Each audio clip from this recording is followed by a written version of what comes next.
वो मौलाना नहीं, बहुत बड़ा पापी है। वो मस्जिद के आसपास से गुजरने वाली लड़कियों को पहले चॉकलेट देता, फिर गोद में उठाकर अपने कमरे में ले जाता। मोहल्ले की 3 लड़कियों के साथ उसने गलत किया, पर मुझे नहीं पता था मेरी बेटी के साथ भी वो ऐसा करेगा। शुक्रवार की शाम करीब 7:30 बजे वो बाहर खेल रही थी, तभी मौलाना मुख्तार बाहर आया, उसे गोद में उठाकर कमरे में ले गया और खुद उसके सामने कपड़े उतारने लगा। वो देखकर डर गई। पड़ोस के एक लड़के ने खिड़की से वीडियो बनाया, फिर पूरा मोहल्ला जुट गया। मौलाना जब रंगे हाथों पकड़ा गया तब भी गलती नहीं मानी, बल्कि उसने उल्टा लड़की पर ही मोबाइल चोरी का आरोप लगा दिया। पर डरी सहमी मासूम बार बार यही कहती रही, मैंने कोई फोन नहीं चुराया, ये मेरे साथ गंदी बातें कर रहे थे, गलत हरकत करने की कोशिश कर रहे थे। ये बात उस लड़की की माँ ने कही है, जिसे सुनकर पुलिस भी हिल गई। वो लड़की आज भी इतना डरी हुई है कि किसी से बात करने की हिम्मत नहीं जुटा पा रही।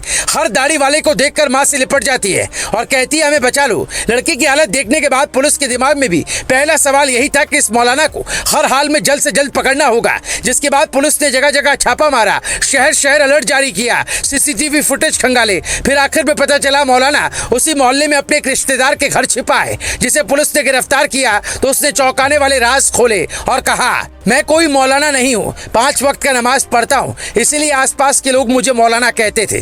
पिछली बार भी हंगामा खड़ा हुआ था, लेकिन मामला दब गया था। जब यह घटना हुई तब घर में मैं अकेला था, मेरी बेटी घर की दूसरी मंजिल पर थी। मौलाना का कबूलनामा साफ बताता है उसके दिमाग में जहर भरा हुआ था और वो हर वक्त कम उम्र की लड़कियों को निशाना बनाने की साजिश रचने में लगा रहता था। अब पुलिस उसकी कुंडली खंगालने में जुटी है। घर से लेकर मोहल्ले तक की पैमाइश की जा रही है। हो सकता है मोहित खान के केस की तरह यहाँ भी बुलडोजर चले, जिसने इसे छिपाया था, इतने बड़े गुनाह के बाद भी पुलिस की नजरों से बचाया था। उसके घर भी बाबा का बुलडोजर पहुंच सकता है। मोहित खान के केस में जैसे मोहल्ले के 11 लोगों के घरों की भी पैमाइश हुई और वहां बुलडोजर चलने की बात हो रही है, ठीक यहाँ भी 70 साल के मौलाना की गलती के चक्कर में कई घरों पर एक्शन हो सकता है। अगर पैमाइश में 1 इंच सरकारी जमीन पर कब्जा मिला तो एक्शन होना तय है, लेकिन सरकारी एक्शन से ज्यादा बड़ा सवाल सामाजिक एक्शन का है। क्या ऐसे आरोपियों का सामाजिक बहिष्कार नहीं होना चाहिए? क्या इनके गुनाहों की सजा उन लोगों को भी मिलनी चाहिए जो इनके पाप को छिपाने का काम करते हैं? आखिर 70 साल का मुख्तार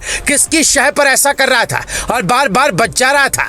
पुलिस को उन 3 लड़कियों को परिवार वालों से भी पूछताछ करनी होगी जिनके साथ इसने गलत किया, और उनके घर वालों ने लोकलाज के डर से पुलिस में जाकर शिकायत नहीं की।